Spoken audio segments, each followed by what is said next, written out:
Hello मेरे प्यारे बच्चों, मैं हूं कुलदीप शर्मा, आप हैं मेरे साथ केएस इंस्टीट्यूट के लाइव ऐप पर। तो मेरे प्यारे बच्चों, ऑर्गेनिक केमिस्ट्री की सीरीज़ में आज है हमारा लेक्चर नंबर 5। मैंने सबसे पहले आपको स्टार्टिंग में बिल्कुल जीरो से ऑर्गेनिक केमिस्ट्री स्टार्ट की थी, लेकिन अगर आपको ये कॉन्सेप्ट बिल्कुल डीप में चाहिए ना, तो आप मेरे जो 11th क्लास के लेक्चर्स हैं जीओसी के और हाइड्रोकार्बन्स के, उसमें देखना, क्योंकि मैं आपका ज़्यादा टाइम वेस्ट नहीं करा सकता। 12th क्लास के सिलेबस को मुझे चलाना है और अभी मैंने 4 लेक्चर्स जो बनाए हैं वो सारे बेसिक कॉन्सेप्ट्स के बनाए हैं। तो आज भी बेसिक कॉन्सेप्ट्स का ही एक क्लास होगी और उसके बाद हेलोएल्केन्स और हेलोएरिन्स में स्टार्ट कर दूंगा। तो मैनेज करिएगा बच्चे, जिनको प्रॉब्लम है थोड़ी सी, वो 11th क्लास के लेक्चर देख लेना। बाकी मैंने पूरी कोशिश की है कि अब आपको 11th क्लास के लेक्चर्स देखने की ज़रूरत पड़ेगी नहीं। आप क्या काम करना, केवल जो मैं 1 to 5 करा रहा हूँ, ये 1 to 5 आप बहुत अच्छे से देख लेना। मैं पक्का प्रॉमिस कर रहा हूँ, आपको बिल्कुल भी प्रॉब्लम नहीं आएगी आगे आगे। बस ये है, सीक्वेंस से चलते रहो चलते रहो चलते रहो, जैसे मैं चला रहा हूँ चलते रहो। भरोसा करो, आप बहुत अच्छा करोगे ऑर्गेनिक केमिस्ट्री में, ठीक है।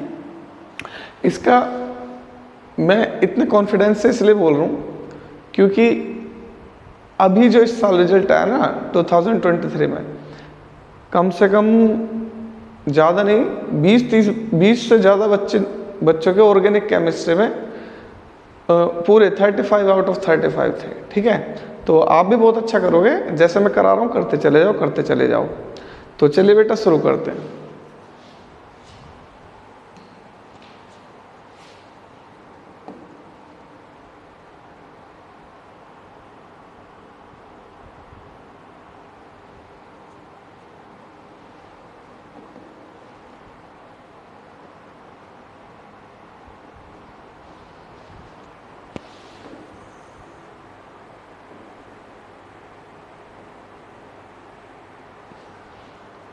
तो आज है हमारा बेटा ऑर्गेनिक केमिस्ट्री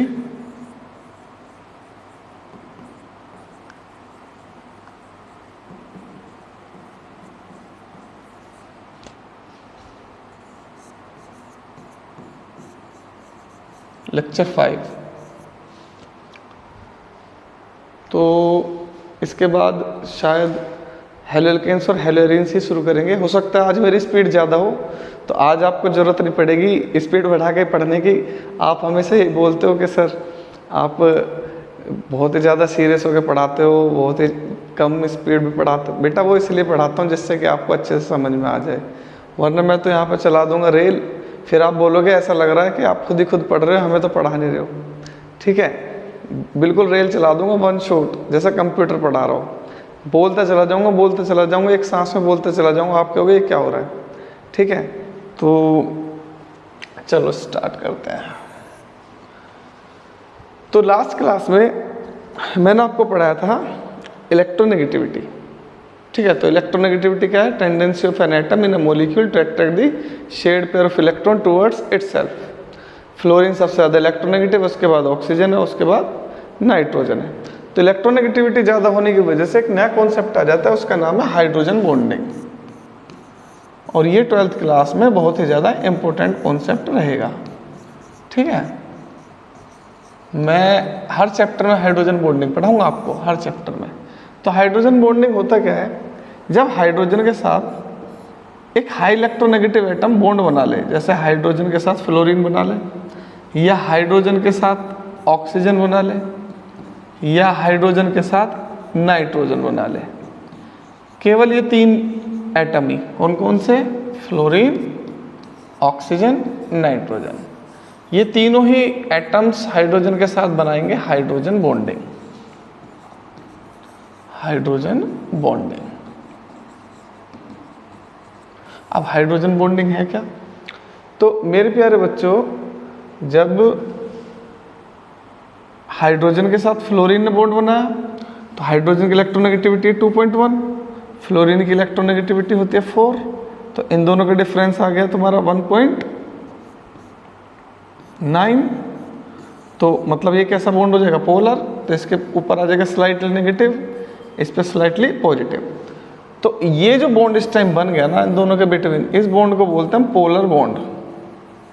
अब बीकर में सारे के सारे जो मॉलिक्यूल्स हैं, बीकर में सारे के सारे जो मॉलिक्यूल्स हैं वो HF के हैं, HF।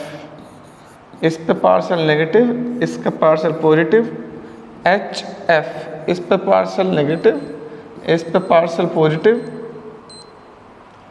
अब HF इस पे पार्शियल नेगेटिव, इस पे पार्शियल पॉजिटिव। ऐसे बहुत सारे मॉलिक्यूल्स होंगे। तो हाइड्रोजन का पॉजिटिव चार्ज दूसरे मॉलिक्यूल के पॉजिटिव को तो अप्रोच करेगा नहीं, जो फ्लोरीन एटम है उस पर पार्शियल नेगेटिव चार्ज है उसको अप्रोच करेगा। तो फ्लोरीन एटम और हाइड्रोजन के बिटवीन एक वीक बॉन्ड, एक weak force of attraction, weak force of attraction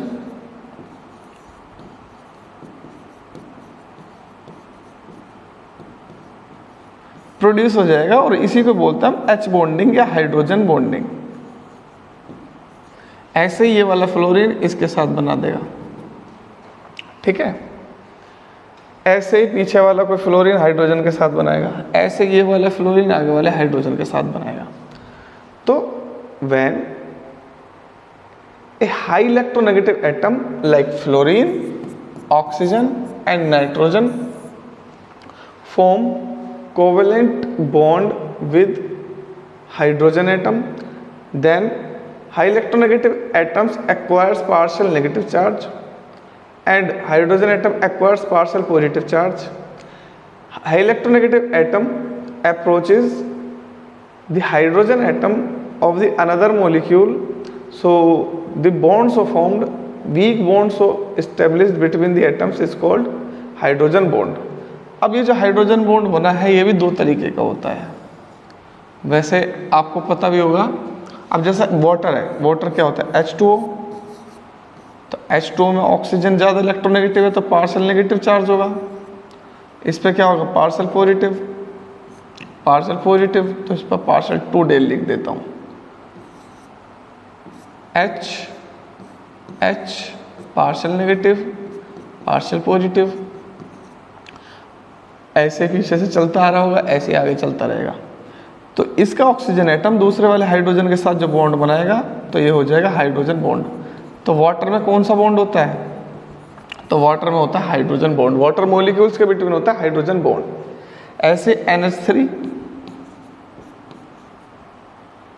ये है NH3, ये है NH3, ये है NH3, तो यहाँ पे पार्शियल नेगेटिव चार्ज आएगा, पार्शियल पॉजिटिव चार्ज आएगा, partial negative, partial positive, partial negative, partial positive, सब पे होगा इन पे पार्शियल नेगेटिव, पार्शियल पॉजिटिव। अब एक मॉलिक्यूल का हाइड्रोजन और दूसरे मॉलिक्यूल का नाइट्रोजन ये बॉन्ड बनाएगा, इसे बोलते हैं हम H बॉन्डिंग,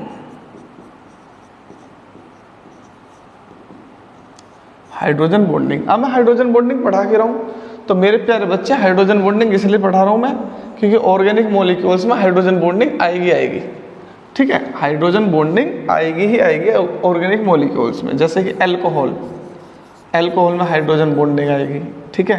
कार्बोक्सिलिक एसिड, इनमें ऑक्सीजन है ना सब में, इनमें हाइड्रोजन बॉन्डिंग आएगी। एल्डिहाइड, इसमें हाइड्रोजन बॉन्डिंग आएगी।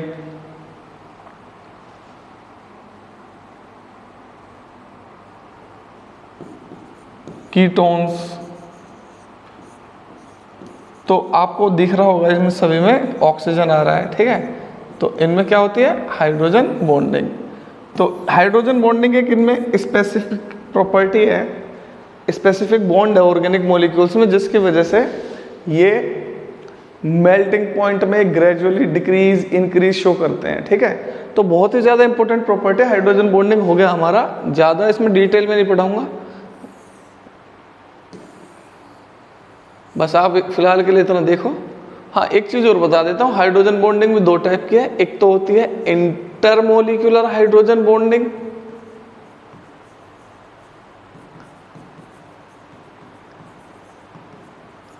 और दूसरी होती है इंट्रामोलिक्यूलर हाइड्रोजन बॉन्डिंग।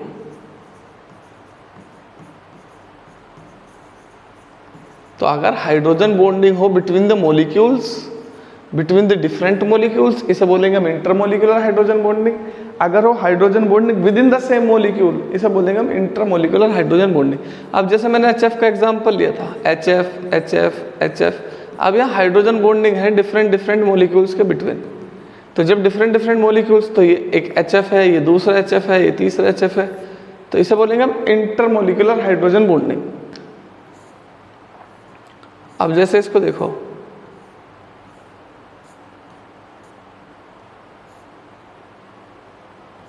ये है फिनोल और अब ये बन गया ऑर्थोनाइट्रोफिनोल, ठीक है।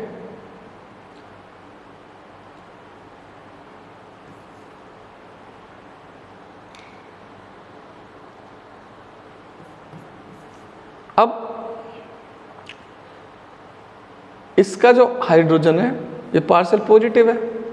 अब नाइट्रोजन से ज़्यादा कौन है? ऑक्सीजन। तो इसका ऑक्सीजन मॉलिक्यूल के अंदर ही उसके OH ग्रुप के हाइड्रोजन को अप्रोच करेगा, तो यहाँ पर एक ही मॉलिक्यूल के अंदर जो बॉन्ड बन जाएगा इसे बोलेंगे हम इंटरमोलिकुलर हाइड्रोजन बॉन्डिंग। नाइट्रोफिनोल में होती है ये वाली बॉन्डिंग, ठीक है, इंट्रामोलिकुलर हाइड्रोजन बॉन्डिंग। अच्छा ये बताओ, वाटर लिक्विड होता है H2O और ऑक्सीजन के ग्रुप में हाइड्रोजन सल्फाइड होती है, ये गैस है, क्यों है? Due to hydrogen bonding. तो हाइड्रोजन बॉन्डिंग की वजह से वाटर लिक्विड है। हाइड्रोजन बॉन्डिंग से मॉलिक्यूल्स हो जाते हैं एसोसिएट, मॉलिक्यूल्स एसोसिएट हो जाएंगे तो वो पास पास आ जाएंगे, पास पास आ जाएंगे तो क्या हो जाएगा? वो लिक्विड। अब H2S में हाइड्रोजन बॉन्डिंग होती नहीं है। अब जैसे ये है H2S, ये है H2S, यहाँ हाइड्रोजन बॉन्डिंग नहीं है, मॉलिक्यूल्स में एसोसिएशन नहीं होगा, एसोसिएशन नहीं होगा तो ये रहेगा गैस मॉलिक्यूल्स। अब जैसे इसे देखोगे आप H2O, H2O, अब ये ऑक्सीजन इस हाइड्रोजन को अट्रैक्ट कर लेगा अपनी तरफ, ऐसे सारे कर लेंगे एक दूसरे को एसोसिएट, तो ये क्या बन जाएगा? लिक्विड, ठीक है। तो ये हुआ हमारा हाइड्रोजन बॉन्डिंग, इलेक्ट्रोनेगेटिविटी से है हाइड्रोजन बॉन्डिंग। अब स्टार्ट करते हैं हम नेक्स्ट टॉपिक, इंडक्टिव इफेक्ट।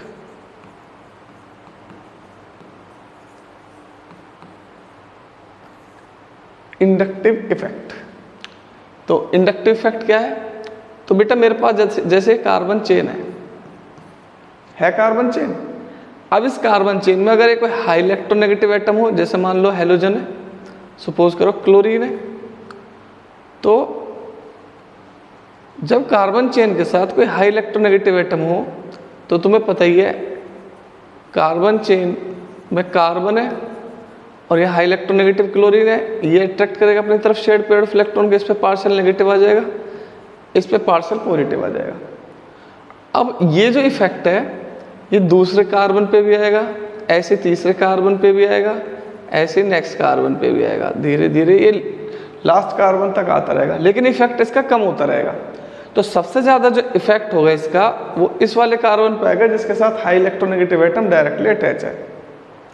तो इसी इफेक्ट को बोलते हैं हम inductive effect. So when A high electronegative atom bonded to a carbon chain, the carbon atom acquires partial positive charge and opposite acquires partial negative charge, and this positive charge successively decreased along the chain, so this is called inductive effect. अब यहाँ पर जो सबसे best target होगा attack के लिए कौन सा कार्बन होगा? ये वाला, क्योंकि सबसे ज़्यादा पॉजिटिव चार्ज यही है। अब कोई न्यूक्लियोफाइल जो आकर अटैक करेगा वो इसी पे करेगा, क्योंकि ये गुड टारगेट है किसी भी न्यूक्लियोफाइल को अटैक करने के लिए। अब इंडक्टिव इफेक्ट भी दो तरीके के ग्रुप शो करते हैं। So there are two types of groups.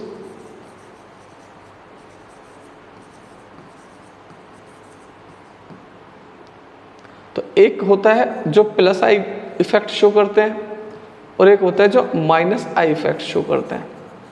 और प्लस आई इफेक्ट कौन से शो करते हैं और माइनस आई इफेक्ट कौन से शो करते हैं? तो प्लस आई इफेक्ट याद रखना, ये वो शो करते हैं जो इलेक्ट्रॉन डोनेटिंग ग्रुप होंगे, या इनको बोलते हैं हम इलेक्ट्रॉन रिलीजिंग ग्रुप।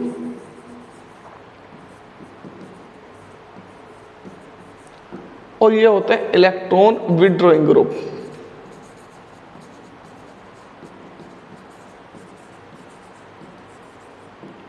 ठीक है। अब जैसे मेरे पास CH3 CHHH ये एक कंपाउंड है ईथेन। अब यहाँ पर इंडक्टिव इफेक्ट का मुझे मेजरमेंट लेनी है, तो इसकी कंपैरिजन करेंगे कार्बन और हाइड्रोजन के बॉन्ड से। तो इंडक्टिव इफेक्ट में कार्बन और हाइड्रोजन बॉन्ड को माना हुआ है स्टैंडर्ड, ठीक है। अब कार्बन और हाइड्रोजन के बॉन्ड के कंपैरिजन में कोई दूसरा ग्रुप इलेक्ट्रॉन विड्रॉ करेगा या डोनेट करेगा, उसकी टेंडेंसी से पता चल जाएगा कि वो इलेक्ट्रॉन रिलीजिंग ग्रुप है, ये इलेक्ट्रॉन डोनेटिंग ग्रुप है, या वो प्लस आई इफेक्ट शो करेगा या माइनस आई इफेक्ट शो करेगा। तो अब अगर इस हाइड्रोजन के प्लेस पर सपोज करो, इस हाइड्रोजन के प्लेस पर कोई ग्रुप आकर अटैच हो जाए और वो ग्रुप हो NO2 ग्रुप, तो NO2 ग्रुप है इलेक्ट्रॉन विड्रॉइंग ग्रुप, ये इसकी डेंसिटी को कम कर देगा कार्बन की डेंसिटी को। तो इलेक्ट्रॉन विड्रॉइंग ग्रुप ये होते हैं माइनस आई इफेक्ट, तो ये शो करेगा माइनस आई इफेक्ट, ठीक है। अब अगर जो इसके साथ हो CH3 CH2 फ्लोरीन, तो ये भी क्या होगा माइनस आई इफेक्ट शो करेगा, ठीक है। Chlorine minus I effect show करेगा, bromine minus I effect show करेगा। तो ये इलेक्ट्रॉन विड्रॉइंग ग्रुप है क्योंकि इनकी इलेक्ट्रोनेगेटिविटी ज़्यादा है, अपनी तरफ अट्रैक्ट करेंगे। लेकिन अगर इसके अपोजिट मैंने यहाँ पर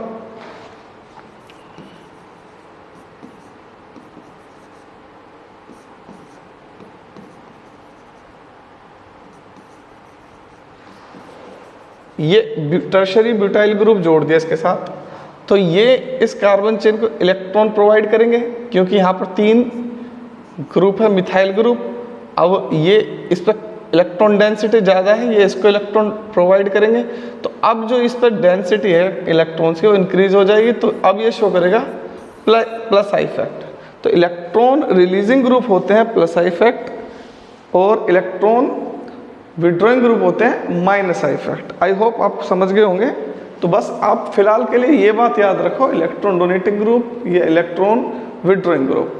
तो ये मैंने ग्रुप लिख दिए और ये होते हैं तुम्हारे generally alkyl groups, alkyl groups, ठीक। अब आ जाते हैं नेक्स्ट, कार्बोकैटायन या कार्बोनियम आयन। तो कार्बोकैटायन कौन से होते हैं जिसमें कार्बन पे चार्ज हो पॉजिटिव, उसे बोलते हैं हम कार्बोकैटायन। तो ये बनता कब है हेट्रोलाइसिस से। कार्बोकैटायंस और carbon ions are formed by the heterolysis. Heterolysis क्या होता है, सपोज करो CH3 CH2 ये बॉन्डेड है क्लोरीन के साथ। अब यहाँ बॉन्ड ब्रेक होगा, तो बॉन्ड जब ब्रेक होगा तो क्लोरीन ज़्यादा इलेक्ट्रोनेगेटिव है तो इलेक्ट्रॉन को लेकर अपने साथ अलग हो जाएगा। अब जो पॉजिटिव चार्ज आया है कार्बन एटम पर, तो इसे बोलोगे आप कार्बोकैटायन। तो कार्बोकैटायन क्या होते हैं, ये रिएक्शन इंटरमीडिएट होते हैं, रिएक्शन इंटरमीडिएट, ये रिएक्शन के बीच में बनते हैं ये, ठीक है। ये शॉर्ट लिव्ड होते हैं, वेरी शॉर्ट लिव्ड, ठीक। रिएक्शन मैकेनिज्म में इनका रोल होता है, रिएक्शन मैकेनिज्म में इनका बहुत ज़्यादा रोल है। इनसे ही पता चलता है कि कब अटैक हुआ, कब ये प्रिपेयर हुए, ठीक है।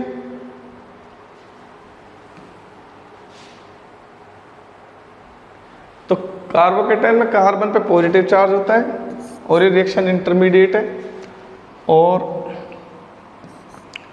इनमें होता है एक वैकेंट मतलब खाली p ऑर्बिटल।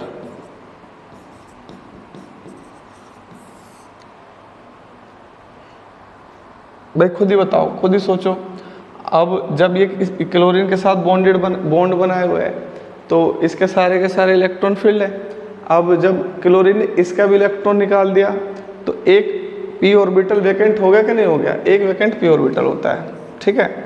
और जो वैलेंस शेल में इलेक्ट्रॉन्स होते हैं 6 इलेक्ट्रॉन्स, वैलेंस शेल में इसमें 6 इलेक्ट्रॉन्स होते हैं, ठीक है। अब तो कार्बोकैटायंस में ऑर्डर ऑफ स्टेबिलिटी पूछते हैं, ऑर्डर ऑफ स्टेबिलिटी। तो कार्बोकेटाइन के ऑर्डर ऑफ स्टेबिलिटी याद रखना, टर्शरी सबसे ज़्यादा स्टेबल होता है, फिर सेकेंडरी, फिर प्राइमरी, और सबसे कम स्टेबल होता है मिथाइल। ठीक है, ये ऑर्डर ऑफ स्टेबिलिटी है। अब देखो जैसे मान लो मेरे पास ये है CH3+, अब ये पॉजिटिव चार्ज है, ये स्टेबलाइज किससे होगा? अगर कोई इलेक्ट्रॉन रिलीजिंग ग्रुप इसके साथ होगा। अब सपोज करो मैंने इसके साथ जोड़ दिया एक मिथाइल ग्रुप, ठीक है, तो ये बन जाएगा CH3 CH2 पॉजिटिव, एक हाइड्रोजन इससे रिप्लेस हो गया, तो ये क्या इलेक्ट्रॉन रिलीजिंग ग्रुप। अब इसकी स्टेबिलिटी पहले से क्या हो गई? ज़्यादा। अब इसके साथ एक और मैंने ग्रुप अटैच कर दिया इसके साथ, तो अब ये बन गया तुम्हारा सेकेंडरी कार्बोकेटाइन, ये है प्राइमरी कार्बोकेटाइन, ये है सेकेंडरी, क्योंकि दो कार्बन अटैच है पॉजिटिवली चार्ज कार्बन के साथ। अब इसकी स्टेबिलिटी और ज़्यादा बढ़ गई। अब अगर जो तीनों हाइड्रोजन को रिप्लेस कर दूँ मिथाइल ग्रुप से, तो अब ये बन गया टर्शरी, क्योंकि कार्बन पॉजिटिवली चार्ज कार्बन के साथ तीन कार्बन अटैच है, इसलिए इसे टर्शरी बोलेंगे हम। अब इसकी स्टेबिलिटी और भी ज़्यादा हो जाएगी, क्यों? क्योंकि पॉजिटिव चार्ज को नेगेटिव चार्ज प्रोवाइड हो रहे हैं, अप्रोच कर रहे हैं, तो अब ये टर्शरी हो जाएगा और भी ज़्यादा स्टेबल। तो अब आपसे कोई पूछ ले ऑर्डर बताओ, तो टर्शरी सबसे ज़्यादा stable, then secondary, then primary, then methyl सबसे कम स्टेबल। तो ये है ऑर्डर ऑफ स्टेबिलिटी। ठीक है, अभी तो मैं थोड़ी जल्दी जल्दी करा रहा हूँ, इसके बाद जब ये टॉपिक्स हो जाएंगे मैं आपको एल्केन्स कराऊंगा, वो भी थोड़ी सी ज़्यादा जल्दी जल्दी कराऊंगा। जल्दी ना लग रहा हो तो भाई बहुत अच्छी बात है, अगर आपको समझ में आ रहा हो तो वेल एंड गुड, अदरवाइज बहुत ही डीप में कराऊंगा ये सारे टॉपिक्स, क्वेश्चंस के एग्जाम्पल ले लेके 10-10, 20-20, तो आप देखना कि बहुत अच्छे से आपको समझ में आएंगे। फिर भी अगर आपको कोई डाउट हो तो आप मुझसे पर्सनली बोल देना, मैं स्पेशली फिर उस पर क्लास ले लूँगा। ठीक है बच्चा, चलो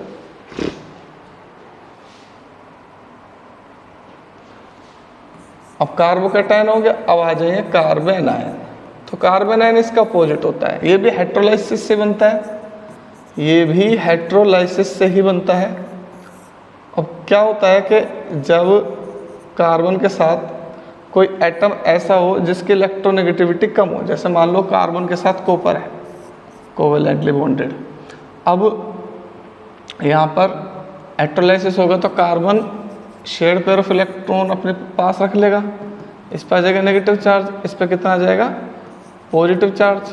तो अब इसे बोलेंगे हम कार्ब एनायन, नेगेटिव चार्ज है ना इस पर, इसलिए कार्ब एनायन, कार्बन पर एनायन का मतलब नेगेटिव चार्ज। तो ये भी रिएक्शन इंटरमीडिएट है, ये भी रिएक्शन के बीच में बनते हैं। ठीक है, ये भी बहुत ज़्यादा शॉर्ट लिव्ड है, शॉर्ट लिव्ड है मतलब ट्रांसिएंट है। ठीक है, अब इनका जो ऑर्डर ऑफ स्टेबिलिटी है उसके अपोजिट होती है। ऐसा ऑर्डर ऑफ स्टेबिलिटी ज़्यादातर कार्बोकेटाइन की बहुत ज़्यादा इम्पोर्टेंट है, कार्बोकेटाइन ज़्यादा आता है रिएक्शन में as compare to carbon ion. तो सबसे ज़्यादा स्टेबल होता है यहाँ पर टर्शरी, ठीक, उससे कम स्टेबल होता है प्राइमरी, उससे कम स्टेबल होता है सेकेंडरी, और सबसे कम स्टेबल होता है टर्शरी। अब खुद ही सोचो यार, इस पर नेगेटिव चार्ज है और इलेक्ट्रॉन रिलीजिंग ग्रुप इस पर आएगा तो इलेक्ट्रॉन डेंसिटी बढ़ेगी, तो वो और फास्ट रिएक्ट करेगा, और दो ग्रुप आ जाएंगे वो और इलेक्ट्रॉन डेंसिटी को बढ़ाएंगे और फास्ट रिएक्ट करेगा, तीन आ जाएंगे और इलेक्ट्रॉन डेंसिटी को बढ़ाएंगे और फास्ट रिएक्ट करेगा। तो टर्शरी सबसे ज़्यादा रिएक्टिव होगा, तो मतलब लेस स्टेबल होगा। तो stability is inversely proportional to the reactivity.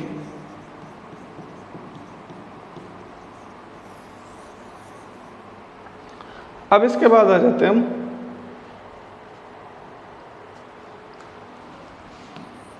Free radicals. तो फ्री रेडिकल्स क्या है? तो फ्री रेडिकल्स हैं रिएक्शन इंटरमीडिएट्स या those species which are formed by the homolysis. Homolysis से बनते हैं। अब सपोज करो कार्बन और कार्बन, इन दोनों के बिटवीन इस सिग्मा बॉन्ड का ब्रेकेज होना है, क्लीवेज होना है, तो ये दोनों अपने अपने एक एक इलेक्ट्रॉन को लेकर अलग हो जाएंगे। अब ये बन जाएगा मिथाइल फ्री रेडिकल और ये बन जाएगा मिथाइल फ्री रेडिकल। तो ये है दोनों फ्री रेडिकल।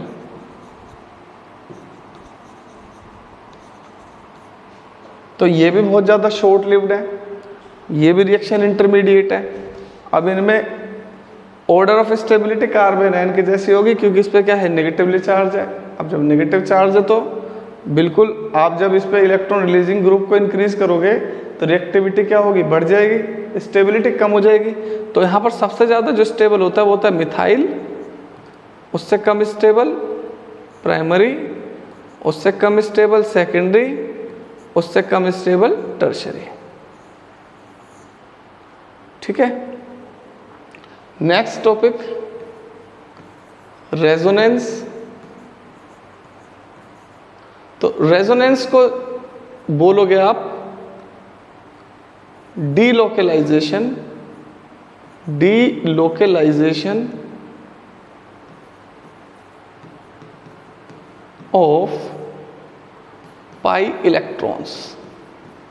तो पाई इलेक्ट्रॉन्स के डीलोकेलाइजेशन को बोलते हैं हम रेजोनेंस। एटम्स अपनी पोजीशन चेंज नहीं करते कभी भी, position of atoms remains the same, but position of electrons changed. Electrons की पोजीशन बदलेगी लेकिन एटम्स की पोजीशन नहीं बदलेगी। जैसे मान लो मेरे पास यह है बेंजीन मॉलिक्यूल। अब बेंजीन मॉलिक्यूल में यह पाई इलेक्ट्रॉन्स अल्टरनेट पोजीशन में pi sigma pi sigma pi. अब इसकी वाली जो स्ट्रक्चर है इसकी सारी प्रॉपर्टीज को कंप्लीटली डिफाइन नहीं करती। तो इसमें होगा क्या, इलेक्ट्रॉन्स का डिलोकेलाइजेशन हो जाएगा, ये शिफ्ट हो जाएगा इस सिग्मा बॉन्ड पर, ये शिफ्ट हो जाएगा इस पर और ये इस पर, तो ये स्ट्रक्चर बन जाएगी।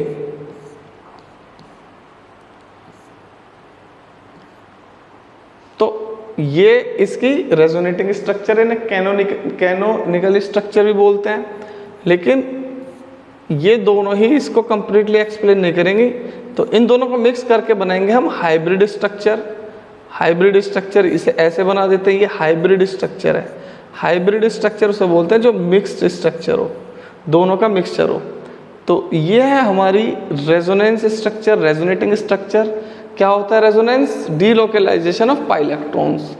एटम्स वही है, कार्बन जो यहाँ है वो ही कार्बन यहाँ है, सेम वही कार्बन यहाँ है, लेकिन जो पाई इलेक्ट्रॉन्स हैं यहाँ पर ये वाले दोनों, इन्होंने अपनी पोजीशन चेंज कर ली। पोजीशन चेंज करेंगे जब, लोकेशन चेंज करेंगे जब इलेक्ट्रॉन्स, तो डीलोकेलाइजेशन का मतलब अपनी लोकेशन से अलग हो जाना, इसे बोलते हैं रेजोनेंस। तो सिंपली रेजोनेंस कोई आपसे पूछे कुछ मत बोलना, बस ये बोलना resonance is defined as the delocalisation of pi electrons. तो बहुत ही डीप में कराऊंगा इन्हें आगे, लेकिन अभी फिलहाल के लिए इतना करते रहो, आपको बहुत ज़्यादा हेल्प करेंगे। ठीक है। अब आ जाते हैं हम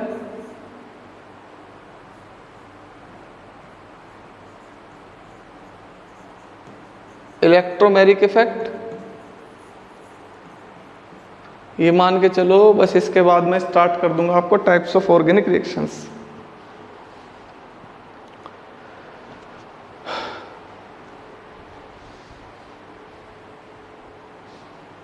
कर दूं शुरू? बताओ। बच्चे शिकायत कर रहे थे कि सर जब आप क्लास लेते हो बहुत ज़्यादा सीरियस रहते हो। सीरियस मत रहा करो, थोड़ा सा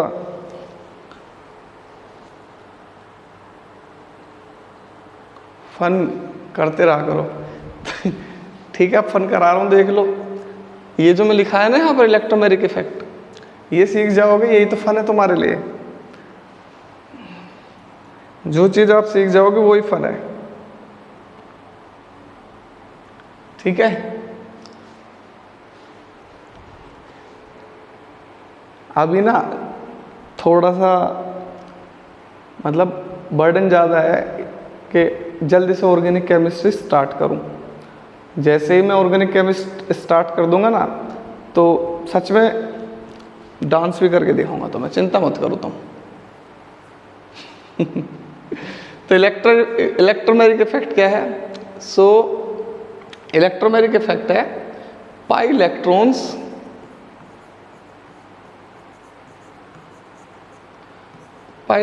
का हो जाएगा ट्रांसफर। तो transfer of pi electrons in the presence of attacking reagent. तो अटैकिंग रिएजेंट के प्रेजेंस में पाई इलेक्ट्रॉन्स का ट्रांसफर। अब जैसे मेरे पास ये है double bond CH2 double bond CH2, अब इसमें मैंने कोई अटैकिंग रिएजेंट डाल दिया X+, तो अब ये पाई इलेक्ट्रॉन्स शिफ्ट हो जाएंगे एक कार्बन पर, तो सेपरेशन हो जाएगा चार्ज का। तो ये बन जाएगा क्या? CH2। अब इस पे सेपरेशन हो जाएगा तो इस पे कैसा चार्ज आ जाएगा? Negative charge. इस पे कैसा आ जाएगा? पॉजिटिव। अब ये जो X पॉजिटिव है ये इस कार्बन पर अटैच हो जाएगा आकर, और ये बन जाएगा आपका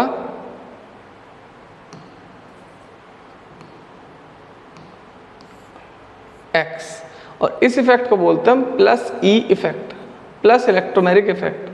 अब सपोज करो इसी के साथ कोई एक ऐसा आइटम आ गया, अटैकिंग रिएजेंट में ऐसा आयन आ गया जिस पर नेगेटिव चार्ज हो, तो फिर दोबारा से ऐसे ही पाई इलेक्ट्रॉन का ट्रांसफर हो जाएगा। तो इस बार जिस पर पॉजिटिव चार्ज आएगा उस पर आ जाएगा हमारा Y, ठीक। अब ये बन जाएगा हमारा नेगेटिव चार्ज, ठीक है। अब इसे बोलते हैं हम -E इफेक्ट, और ये होता है temporary effect. It is temporary effect.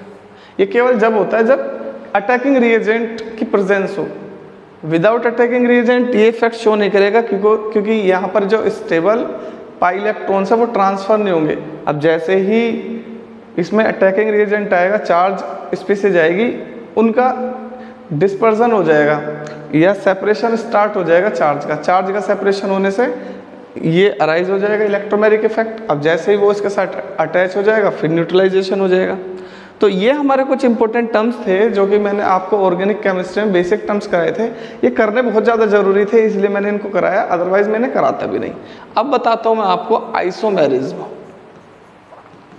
तो आइसोमेरिज्म भी एक बहुत ही ज़्यादा इंपॉर्टेंट फिनोमिना है। आइसोमेरिज्म क्या होती है?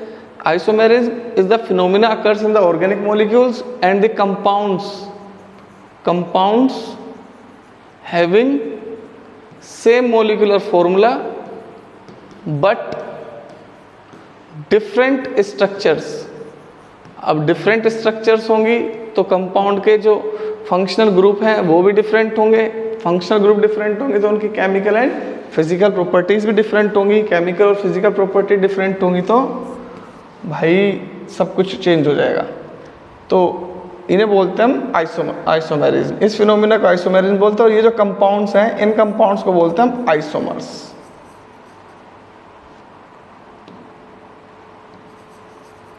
तो ये जो कंपाउंड्स हैं आइसोमर्स बोलते हैं। तो आइसोमेरिज्म आपकी दो टाइप की होती है मेनली। एक तो होगी स्ट्रक्चरल आइसोमेरिज्म और दूसरी होती है स्टीरियो आइसोमेरिज्म। स्ट्रक्चरल आइसोमेरिज्म में फर्दर 5 टाइप्स की होती है। कौन कौन सी?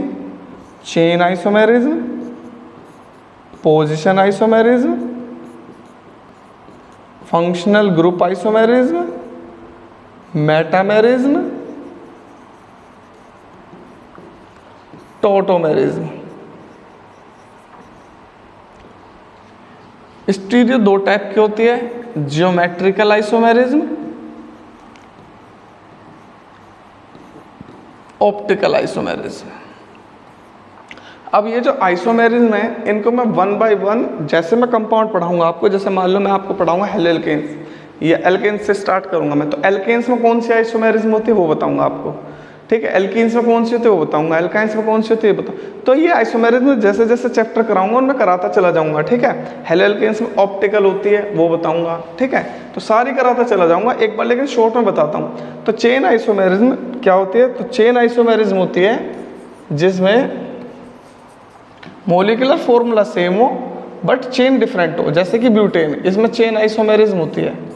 कैसे, अब देखो यहाँ पर मॉलिक्यूलर फॉर्मूला इस कंपाउंड का एन ब्यूटेन का सेम है और इस वाले कंपाउंड का यह आइसोब्यूटेन इसका भी सेम है, C4H10 है दोनों। तो ये दोनों है chain isomers having same molecular formula but different chains.